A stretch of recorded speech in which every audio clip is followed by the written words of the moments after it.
না, ওর দাড়ি রাখছে না, ভিতরটা পরিষ্কার না, বোরকা পড়ছে না, ভিতরে ঝামেলা আছে, এই জন্যই বোরকাটা পড়ছে। মাথায় টুপি দিছে না, অসুবিধা আছে। ও লম্বা পাঞ্জাবি না, সমস্যা। আরে হাতে তসবি না, অনেক সমস্যা আছে। মাথায় পাগড়ি পড়ছে না, আরে এই যে এই ধরনের একটা সেন্স, এটাকে অবশ্যই পরিত্যাগ করতে হবে আপনাকে। আমাদের কাছে অনেক মানুষের আদর্শ আমাদের সামনে রয়েছে। এক এক মানুষ এক একজনের আদর্শকে ফলো করে, এক এক মানুষ এক এক রাজনৈতিক মতাদর্শে তার জীবনটাকে পরিচালনা করতে চান। কিন্তু আল্লাহ তাআলা মানব জাতির জন্য সবচেয়ে সেরা একটা আদর্শের কথা বলেছেন, লাকাদ কানা লাকুম ফি রাসূলিল্লাহি উসওয়াতুন হাসানাহ, যে অবশ্যই রাসূলুল্লাহ সাল্লাল্লাহু আলাইহি ওয়াসাল্লামের চরিত্র, রাসূলুল্লাহ সাল্লাল্লাহু আলাইহি ওয়াসাল্লামের জীবন আচার আচরণ, জীবন আদর্শ সবচেয়ে সর্বোত্তম জীবন আদর্শ। এর চেয়ে ভালো জীবন আদর্শ আসমানের নিচে জমিনের উপর আর হতে পারে না, একেবারেই নয়। আমাদের রাসূলুল্লাহ সাল্লাল্লাহু আলাইহি ওয়াসাল্লাম একজন মডার্ন মানুষ ছিলেন, সবচেয়ে লেটেস্ট ম্যান, সবচেয়ে লেটেস্ট যে আচার আচরণ, এটার জীবন্ত আদর্শ ছিলেন রাসূলুল্লাহ সাল্লাল্লাহু আলাইহি ওয়াসাল্লাম। যেটা আমরা বলতে পারি যে আল্লাহ তাআলা কোরআনে কারিমের মাঝে নিজেই ঘোষণা করেছেন, ইন্নাকা লাআলা খুলুকিন আযীম। রাসূলুল্লাহ সাল্লাল্লাহু আলাইহি ওয়াসাল্লামকে আল্লাহ তাআলা বলেছেন যে আপনি মহান চরিত্রের অধিকারী। মহান কাকে বলে? মহান হলো এর চেয়ে আর সেরা আদর্শ হতে পারে না, এর চেয়ে সেরা আচার আচরণ আর হতে পারে না। রাসূলুল্লাহ সাল্লাল্লাহু আলাইহি ওয়াসাল্লাম এত সেরা একজন মানুষ, সেরা আচার আচরণের অধিকারী নবীজি ছিলেন।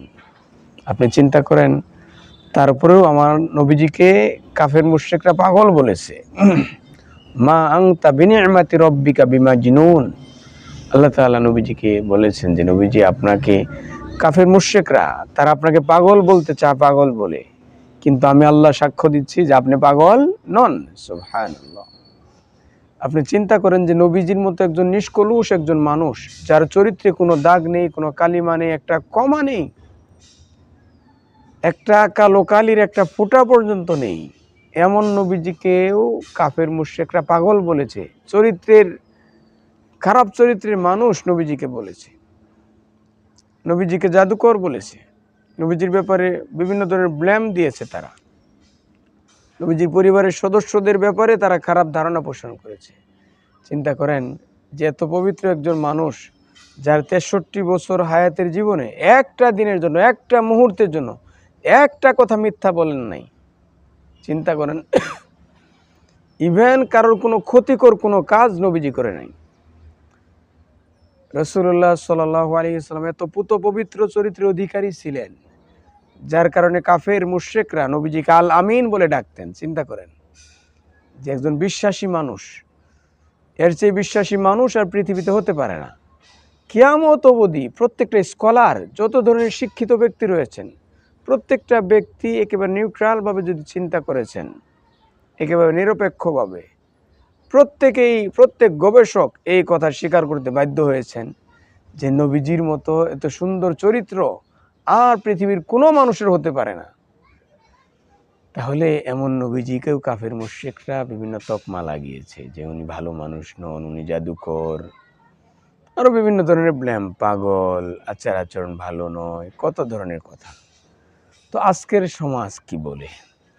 আজকের সমাজের যে সমস্ত মানুষগুলো শয়তানের খপ্পরে পড়ে তাদের জীবন আচার আচরণকে সুন্দরভাবে ইসলাম মোতাবেক মানবতা বোধ, মনুষ্যত্ব বোধভাবে নিজেদের জীবনকে চালাইতে পারছে না, ব্যর্থ হচ্ছে সুস্থভাবে জীবন যাপন করতে। এই মানুষগুলো কিন্তু চায় আমি সুস্থভাবে জীবন যাপন করি, কিন্তু শয়তানের ধোকায় পড়ে, নিজের নফসের ধোকায় পড়ে, পারিবারিক অবস্থার কারণে সে পারছে না। তার উচিত ভালো আচার আচরণ করা এবং হওয়া উচিত, কিন্তু আমরা দেখতে পাচ্ছি যে এই মানুষগুলোর মেন্টালিটি, মনুষ্যত্ব বোধ এমন একটা পর্যায়ে চলে গিয়েছে যে মানুষ ভালো আচার আচরণ করছে এটাকেও তার চোখে ভালো লাগছে না। ইসলাম মানতে চাচ্ছে, তাকে জঙ্গি উপাধি দিচ্ছে। ইসলাম মানতে চাচ্ছে তাকে শিবির ট্যাগ দেওয়া হচ্ছে, ইসলাম মানতে চাচ্ছে তাকে হেফাজত ইসলাম বলা হচ্ছে, ইসলাম মানতে চাচ্ছে তাকে খেলাফত মজলিস, ইসলাম মানতে চাচ্ছে তাকে চরমুনাই, বিভিন্ন ধরনের ট্যাগ লাগিয়ে তাকে সমাজ থেকে বাহিরে আলাদাভাবে রাখা হচ্ছে। সে একজন সুস্থ মানুষ, একজন ভালো আদর্শের মানুষ হিসেবে মনুষ্যত্ব বোধ নিয়ে, ভালো কোয়ালিটি নিয়ে সমাজে সামাজিক মানুষ হয়ে বিচরণ করতে এই চাওয়াটা তার জন্য দোষ হয়ে যাচ্ছে। সম্মানিত শ্রোতামণ্ডলী, আমরা সকলেই ভালো মানুষ হতে চাই, কিন্তু ভালো মানুষ হতে হলে ভালো মন তৈরি করতে হবে, ভালো মেজাজ তৈরি করতে হবে। ভালো মন ভালো মেজাজের যে মানুষগুলো রয়েছে, ভালো চরিত্রের মানুষগুলো রয়েছে, তাদের সম্পর্কে আপনাকে ভালো চোখে তাদেরকে দেখতে হবে। কিন্তু আমরা যে কাজটা করি, প্রথমে নেগেটিভ সেন্সটাকে প্রথমে জাগ্রত করি, সুইচ অন করি কি দিয়ে? নেগেটিভ সেন্স দিয়ে। কিন্তু আল্লাহ তাআলা বারবার বলেছেন কোরআনে কারিমের মাঝে, ইয়া আইয়ুহাল্লাযীনা আমানু ইজতানিবু কাসীরাম মিনাজ-যন। নেগেটিভ সেন্সকে জাগ্রত করিও না তুমি, মানুষ সম্পর্কে খারাপ ধারণা পোষণ করিও না। কিন্তু আমরা যেই কাজটা করি, প্রথমেই একটা মানুষ সম্পর্কে নেগেটিভ সেন্স, না ওর দাড়ি রাখছে না, ভিতরটা পরিষ্কার না, বোরকা পড়ছে না, ভিতরে ঝামেলা আছে, এই জন্যই বোরকাটা পড়ছে, মাথায় টুপি দিছে না, অসুবিধা আছে, ও লম্বা পাঞ্জাবি না, সমস্যা, আরে হাতে তসবি না, অনেক সমস্যা আছে, মাথায় পাগড়ি পড়ছে না, আরে এই ধরনের একটা সেন্স, এটাকে অবশ্যই পরিত্যাগ করতে হবে আপনাকে। কোনোভাবে এটা ভিতরে রাখা যাবে না, তাহলে আপনি সঠিক জিনিসের সন্ধান পাবেন না, এটা সম্ভব নয়। কেন? যে ভালো জিনিস আপনার চোখের সামনে আসলে মনটাকে সাথে সাথে ডাইভার্ট করে ঘুরিয়ে ভালোর দিকে নিতে হবে, যে না এটা ভালো, ভালোকে ভালো বলতে হবে, কালোকে কালোই বলতে হবে। যদি এটা আপনি বলতে পারেন অটো আপনাকে এটা বলতে হবে, ভালোকে ভালো। ভিতরে কি আছে জানি না, এটা আল্লাহ তাআলা ভালো জানে। মানুষের মনের ভিতরে কি আছে কেউ জানে? কেউ জানে না। আল্লাহ বলেছেন, ইন্নাহু আলিমুম বিযাতিস সুদূর, যে আমি একমাত্র মনের খবর জানি। ফেরেশতারাও জানেন, আপনি জানেন? ফেরেশতারা পর্যন্ত, দুই কাদের দুই ফেরেশতা পর্যন্ত জানে না যে আমার মনে কি উদয় হচ্ছে। চিন্তা করেন, সেখানে আপনি আমাকে দেখে, না উনি ক্লিন শেভ করে না, মানুষ সুবিধা না, উনি ছোট ছোট দাড়ি রাখছে না, ভালো না, উনি জামাত শিবির করে, ওরে মাথায় পাগড়ি না, চরমুনাই করে, ভালো না। এই যে এই ধরনের যে একটা সেন্স, এটা ক্লোজ রাখতে হবে প্রিয় ভাই। একজন লোক বেনামাজি হতে পারে, ক্লিন শেভ হতে পারে, আল্লাহ তাআলা তাকে চাইলে সেকেন্ডে পরিবর্তন করে আপনার চেয়ে ভালো মানুষ তাকে করে দিতে পারে। পারে না বলেন? 100 বার পারে। আপনি জানেন না যে আপনার কোন আমল আল্লাহ তাআলা কবুল করেছেন, জানেন আপনি? নিশ্চয়ই নয়। আপনি অনেক নামাজ পড়ছেন, অনেক তাহাজ্জুদ পড়ছেন, অনেক কোরআন তেলাওয়াত করছেন, কিন্তু আল্লাহ তো কবুল নাও করতে পারে, জানেন আপনি? জানেন না তো। জেনে প্রিয় ভাই, কাউকে খারাপভাবে ধারণা পোষণ করাই যাবে না, কাউকে না, কাউকে আপনি করতে পারবেন না। আপনাকে ভালো মানুষের চোখে তাদেরকে দেখতে হবে, যে না ওনার ভিতরে ভালো কোয়ালিটি থাকতে পারে, উনি অবশ্যই আমার কাছ থেকে ভালো আচরণ পেতে পারে। ভালো আচরণ আপনার কাছ থেকে কাফের পর্যন্ত ভালো আচরণ পেতে পারে, জানেন না আপনি? একজন অমুসলিম, হিন্দু, বৌদ্ধ, খ্রিস্টান, সে আপনার কাছ থেকে ভালো আচরণ পেতে পারে। আমাদের নবীজি কাফের মুশরিকদের সাথে কত সুন্দর ব্যবহার করেছেন, নবীজির জীবনীতে অসংখ্য ঘটনা রয়েছে। এই জন্য প্রিয় ভাই, আমাদের সমাজে যে ব্লেমটা দেওয়া, এটা একেবারে অনুচিত। একটা লোক টাকনুর নিচে প্যান্ট পরে, এই ছেলেটা শিবির করে, টাকনুর উপরে প্যান্ট পরে ছেলেটা শিবির করে, টাকনুর উপরে প্যান্ট পরে ছেলেটা জামাত ইসলাম করে, টাকনুর উপরে প্যান্ট পরে চরমুনাই করে, টাকনুর উপরে প্যান্ট পরে হেফাজতে ইসলাম, খেলাফত মজলিস, মানে কে ইসলামী ট্যাগ দিতেই হবে। জঙ্গি, জিএমবি, আনসারুল্লাহ বাংলা ভাই, আনসার আল ইসলাম, আরো কত ধরনের নামগুলো দিয়ে তাকে সমাজ থেকে বাহিরে রাখা। প্রিয় ভাই, চিন্তা করেন, আপনি ইসলামের কোনো বিষয় নিয়ে কটাক্ষ করতে পারবেন না। আপনি মানতে না পারলে এটা এক দোষ, কিন্তু আপনি কটাক্ষ করতে পারবেন না। হিজাবকে নিয়ে আপনি কটাক্ষ করতে পারবেন না যে এভাবে মানুষ থাকে, এটা জাহেলি যুগের বর্বর যুগ, ইম্পসিবল, নাউজুবিল্লাহি মিন জালিক, এগুলো আপনি বলতে পারবেন না। আপনি এই জন্য সম্মানিত শ্রোতামণ্ডলী সকলের কাছে আমি বলতে চাচ্ছি যেটা, যে আমাদের নেগেটিভ সেন্সকে ক্লোজ রেখে পজিটিভ সেন্সকে জাগাতে হবে। সবগুলো ইতিবাচক, ভালো চিন্তা করতে হবে।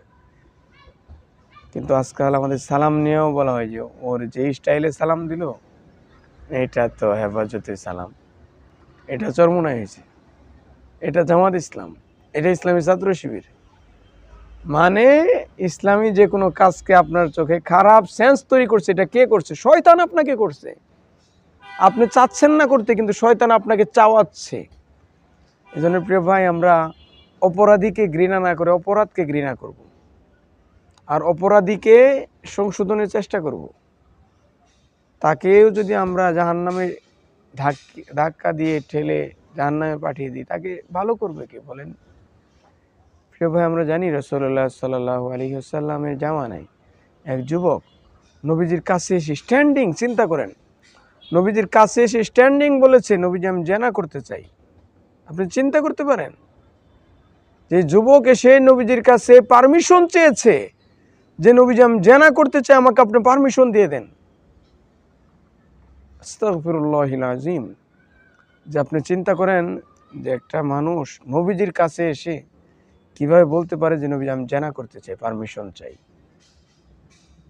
কেমন দুঃসাহস হতে পারলে এই কথাটা নবীজির সামনে এসে বলে? কিন্তু নবীজি কত সুন্দর চরিত্রের অধিকারী ছিলেন, চিন্তা করেন। প্রাণের নবীজি ওই ছেলেটাকে, যুবককে ডাকলেন, আসো এখানে আসো। আসলেন, যুবকের বুকে হাত রাখলেন, রেখে নবীজি যুবককে বললেন যে শোনো, কেউ যদি তোমার মার সাথে অন্যায় আচরণ করে, এটা তুমি সহ্য করবা? যে না, জীবন চলে যাবে, সহ্য করব না। নবীজি বললেন তোমার বোনের সাথে কেউ যদি খারাপ ব্যবহার করে, যুবক বলল অসম্ভব নবীজি। তোমার মেয়ের সাথে যদি কেউ এমন অন্যায় ব্যবহার করে, তাতে তুমি পারমিশন দিবা, সুযোগ দিবা? না, আমি মেরে ফেলবো তাকে। রাসূলুল্লাহ সাল্লাল্লাহু আলাইহি ওয়াসাল্লাম কত সুন্দর চরিত্রে ছিলেন। নবীজি যুবকের বুকে হাত রাখলেন, রেখে বললেন, যুবক, তুমি যার সাথে খারাপ আচরণ করতে চাচ্ছ, সেও তো কারোর আত্মীয়, সেও তো কারোর মা, কারোর খালা, কারোর ফুফু, কারোর বোন, কারোর মেয়ে। কিভাবে করতে পারো তুমি? যুবক অঝরে চোখ দিয়ে পানি ছেড়ে দিলেন। রাসূলুল্লাহ সাল্লাল্লাহু আলাইহি ওয়াসাল্লামের কাছে যুবক বললেন, নবীজি আমি জন্মে এই ধরনের কাজে আর জড়িত হব না, আমি চাবো না আপনার কাছে পারমিশন, এটা আমার কাছে ঘৃণিত কাজ। প্রাণের নবীজি এই যুবকের বুকে হাত রেখে আল্লাহ তাআলার কাছে দোয়া করে দিলেন। নবীজি আল্লাহ তাআলার কাছে বললেন যে আল্লাহ, এই যুবকের অন্তরকে পরিশুদ্ধ করে দাও, যুবকের চরিত্রকে ভালো করে দাও। সুবহানাল্লাহ। আল্লাহ তাআলা যুবকের আচার আচরণকে সুন্দর করে দিলেন। সুবহানাল্লাহ।